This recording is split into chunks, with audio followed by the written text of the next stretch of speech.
In today's video, I'm going to teach you how to use a stop limit for both taking profit and setting a stop loss on Binance. By the end of this guide, you'll feel more confident in using these features to help manage and optimize your trades. So let's dive right in.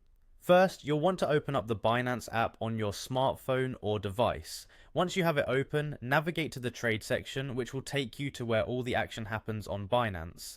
This is your trading hub where you can view and manage your portfolio, as well as place new orders. Now, choose the trading pair you'd like to work with. For this example, let's go with BTC USDT. This is a popular trading pair and offers good liquidity, which is important for executing trades efficiently.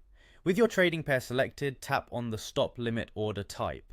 The stop limit function is a powerful tool that combines features of both stop orders and limit orders, offering you the flexibility to better control your trades. We'll start with setting up a stop loss. The stop loss is designed to protect you from significant losses by selling your asset automatically once it reaches a certain price.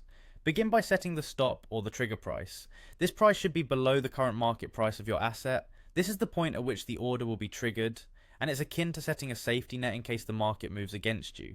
Once you've set the stop price, you'll need to set the limit price. This is the price at which you actually want to sell your asset after the trigger has been hit.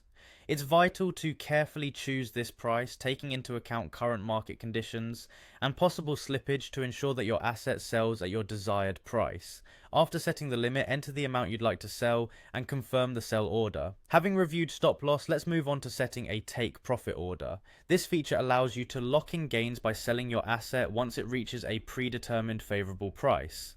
Here, you will set the stop price above the current market price. This is the price your asset needs to hit for the order to be triggered. After setting your stop, adjust the limit price to be slightly lower than the stop price. This is a strategic move to increase the likelihood of your sell order being executed once the stop price is reached. Finally, enter the amount you'd like to sell and confirm your order. To wrap up, just remember that the stop is what triggers your order, while the limit is the price at which your order will be executed. Always take a moment to review your settings before placing your order to ensure everything looks right. I hope this guide helps you navigate the stop limit feature on Binance confidently. Thanks for watching and happy trading.